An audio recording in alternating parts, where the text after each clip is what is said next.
দুজন এসেছেন, ভাষণ শোনার জন্য আমরা এসেছি এখানে।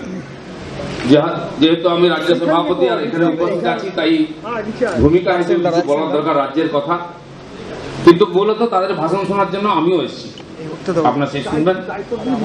আর যেহেতু মাননীয় শিক্ষামন্ত্রী পশ্চিমবাংলার শিক্ষা অবস্থা কি সেটাও একটু জানানো দরকার, এবং তার সঙ্গে আমাদের পার্টির বরিষ্ঠ নেতা এবং আমাদের যে সেলটাকে অর্গানাইজ করা হয়েছে আয়োজন, সেলের কনভেনার মাননীয় পঙ্কজ দা, তিনি একজন শিক্ষা বিভাগের বরিষ্ঠ কলেজের প্রিন্সিপাল, অন্যান্য নেতৃবর্গ আছেন। বন্ধুগণ, পশ্চিমবঙ্গের শিক্ষা নিয়ে আমরা চিরদিন গর্ব করি, আর বহু মহান মনীষীকে আমরা তৈরি করেছি এই বাংলার শিক্ষার জন্য, আর সারা ভারতবর্ষে তার সম্মান আছে। কলকাতা বিশ্ববিদ্যালয়ের নাম সারা দুনিয়াতে নাম আছে, কিন্তু আজকে পশ্চিমবঙ্গের শিক্ষার অন্তর্জলি যাত্রা শুরু হয়েছে। এমন কোন বিভাগ নেই শিক্ষার যেখানে অব্যবস্থা হয়নি। সবচেয়ে মজার ব্যাপার, এখানে যদি পরীক্ষা শুরু হয় সবার চিন্তা হয় পরীক্ষাটা ঠিকঠাক হবে তো, কোশ্চেন পেপার লিক হবে না তো। এবারে মাধ্যমিক পরীক্ষাতেও তার ব্যতিক্রম হয়নি। 7 বলে 7 ছক্কা মেরেছেন আমার শিক্ষামন্ত্রী, 7টা পেপারের কোশ্চেন লিক হয়েছে, সেই ট্রেডিশন সমানে চলেছে। আর যদি কোনো কারণে ভালোভাবে পরীক্ষা হয়ে যায়, চিন্তা থাকে কি রেজাল্ট ঠিক সময় হবে তো। বিভিন্ন যেগুলো চাকরির পরীক্ষা হয় তাতে একই অবস্থা, তারপরে যদি রেজাল্ট হয়ে যায় তারপর চিন্তা হয় ছেলেগুলো চাকরি পাবে তো, অ্যাপয়েন্টমেন্ট হবে তো। এসএসসির পরীক্ষা হয়েছে কয়েক বছর আগে, 12 সালে, এখন তার রেজাল্ট হয়নি, যার রেজাল্ট হয়েছে চাকরি হয়নি। আমি পরশুদিন 3 দিন আগে গেছিলাম, এসএসসি যারা পরীক্ষার্থী যারা পাস করেছেন রিটেন ভাইভাতে, তারা প্রায় 12-13 হাজার, তারা ধর্মতলায় ধর্ণা দিচ্ছেন। আমি দেখা করতে গেছিলাম, তাদের বক্তব্য যে সরকার বলছে যোগ্য প্রার্থী পাওয়া যাচ্ছে না, তো তাহলে আপনারা যে শিক্ষা ব্যবস্থা, যে পরীক্ষার ব্যবস্থা করেছেন তার মাধ্যমে যারা উত্তীর্ণ হয়েছেন তারা কি অযোগ্য? তারা কি করে অযোগ্য হন? তাহলে সরকারটাই অযোগ্য। নিজের ব্যবস্থার প্রতি বিশ্বাস নেই। পাস করার পরেও প্রায় 1.25 লাখ পোস্ট খালি থাকা সত্ত্বেও আমাদের ছেলে মেয়েদের চাকরি দেওয়া হচ্ছে না।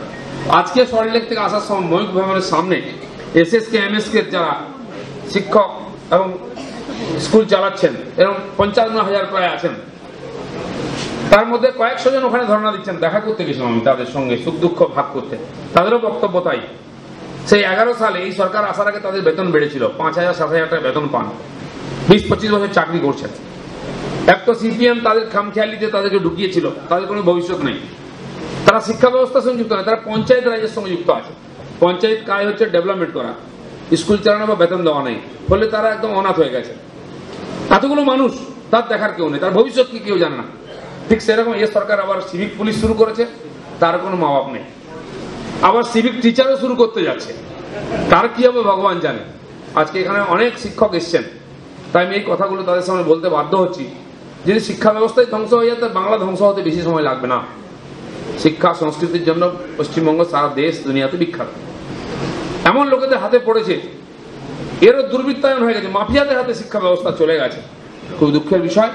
তাই আমাদের কথা আজকে বলতে হচ্ছে, কারণ চিন্তার বিষয় আছে। ইন্ডাস্ট্রি না হবে তো আপনি ব্যবস্থা করুন, 2 বছর 10 বছরের মধ্যে ইন্ডাস্ট্রি আসবে।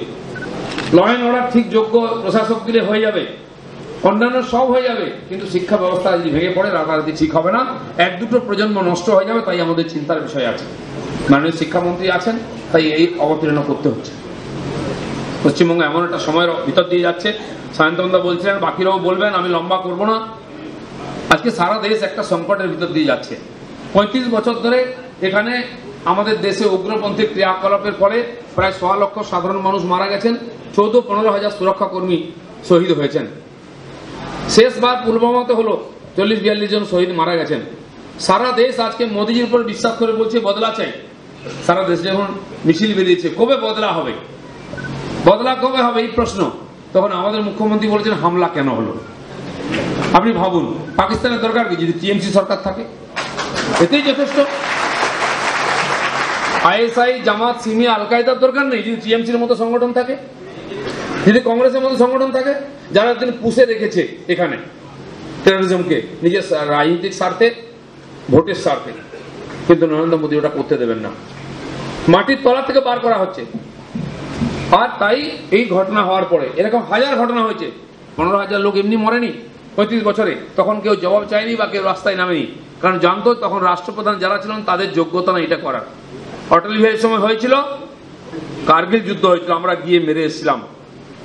মোদীজি দুবার করেছেন, আগামী দিনে করবেন বিশ্বাস আছে, তাই রাস্তায় নেমে লোকে বদলা চাইছে, আর বদলা শুরু হয়েছে। 100 ঘন্টার মধ্যে মাস্টার মাইন্ডকে খতম করা হয়েছে।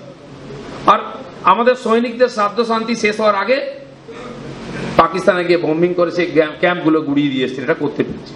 আর কিন্তু বিরোধীরা কি বলছেন, যেই কথাটা বললে পাকিস্তান খুশি হবে সেটা বলছেন, আর পাকিস্তান টিভিতে ওটাই দেখানো হচ্ছে যে আমাদের এখানকার বিরোধীরা কি বলছেন। তো এরকম বিরোধী থাকলে আর পাকিস্তানের দরকার নেই, এরাই যথেষ্ট। এই অবস্থার মধ্যে যাচ্ছি, তাই আজকে কে দেশের শত্রু, কে দেশের মিত্র, কে দেশভক্ত, কে দেশদ্রোহী, সেটা পরিষ্কার হওয়ার দরকার আছে। আমার মনে হয় ভারতবর্ষের সাধারণ মানুষ সেটা জানতে চাইছে। আর যারা দেশভক্ত তারা রাস্তায় নামে ভারত মাতা কি জয় বলে রাষ্ট্রীয় ঝান্ডা নিয়ে সৈনিকদের সম্মান করে নিজের পরিচয় দিয়েছেন। আর যারা উল্টো দিকে আছেন তারা প্রশ্ন করছেন বাড়িতে বসে, কেন হামলা হলো, কবে বন্ধ হবে, কে দায়ী। যে সৈনিক মারা গেছেন তার পিতা বলছেন যে আমার আরেকটা ছেলেকে ফৌজে পাঠাবো, এর জবাব চাই, বদলা চাই। কিন্তু আমাদের নেতারা বলছেন যে কেন এরকম হলো, কেন নয়, কিভাবে সমাধান হবে এটাই সরকার করবে। তাই 12,000 সেনা চিরুনি তল্লাশি করছে জম্মু কাশ্মীরে, সমাধান হবেই, আর যদি হয় মোদীজির হাত দিয়ে হবে। তাই সারা দেশ চাইছে মোদীজি আরেকবার প্রধানমন্ত্রী হন, যে কাজটা বাকি আছে সম্পূর্ণ হোক, কারণ মোদীর উপরে সারা দেশের বিশ্বাস আছে। আমাদের সরকার বা আমাদের নেতাদের উদ্দেশ্য দেশ 2022 সালে সুপার পাওয়ার হোক, সমস্যার সমাধান করে আমরা এগিয়ে যাই, সারা দুনিয়া দেখবে দেশকে। আর বিরোধীরা বলছেন মোদীকে কি করে হাঁটানো যাবে, একটাই এজেন্ডা, মোদী হাঁটাও। বন্ধুগণ, দেশ যোগ্য নেতাকে পেয়েছে, তার হাত দিয়ে ভারতের মুক্তি আছে, উন্নতি আছে, এই বিশ্বাস সারা দেশ করে, তাই সবাই রাস্তায় নেমেছে।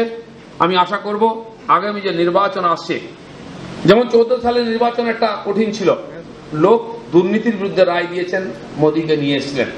এবারে উন্নয়নের জন্য ভোট হবে, যে কাজ উনি শুরু করেছেন 2022-কে স্বাধীনতার 75 বছর উপলক্ষে শক্তিশালী, সম্পন্ন, স্বাভিমানী, সুরক্ষিত রাষ্ট্র নির্মাণের যে সংকল্প নিয়েছেন সেটা সম্পূর্ণ করার জন্য মোদীজিকে আরেকবার জায়গা দেবেন লোকে, অধিক মেজরিটি দিয়ে, অধিক ভোট দিয়ে, অধিক শক্তি দিয়ে মোদীর হাতকে শক্তিশালী করবেন। আমার মনে হয় ভারতবর্ষের লোক এটাই চাইছেন, বাংলার লোকের ব্যতিক্রম নয়। 19 সালের মে মাসে যখন ভোট শুরু হবে তার পরিণাম আসবে নির্বাচন ভোট গণনার পরে। আমরাও সেই দিনটার জন্য অপেক্ষা করছি। বাংলার মানুষ এবার সবচেয়ে বড় যোগদান দেবে কেন্দ্র সরকারকে, যাতে মোদীজি 56 ইঞ্চি ছাতি নিয়ে সম্মানের সঙ্গে দুনিয়ার সামনে দাঁড়িয়ে কাজ শেষ করতে পারেন। আমি আশা করব আসুন এই রাষ্ট্র নির্মাণের যজ্ঞে আমরাও সহযোগিতা করি, আমাদের আত্মীয় বন্ধু পরিজন সবাইকে লাগাই। যদি লাগাই, যে সম্পন্ন রাষ্ট্রের কল্পনা আমরা করছি সেই স্বপ্নে, শ্যামাপ্রসাদের স্বপ্নে বাংলা এবং ভারত সফল হবে, এই আশা রেখে সবাইকে ধন্যবাদ। ভারত মাতা কি জয়।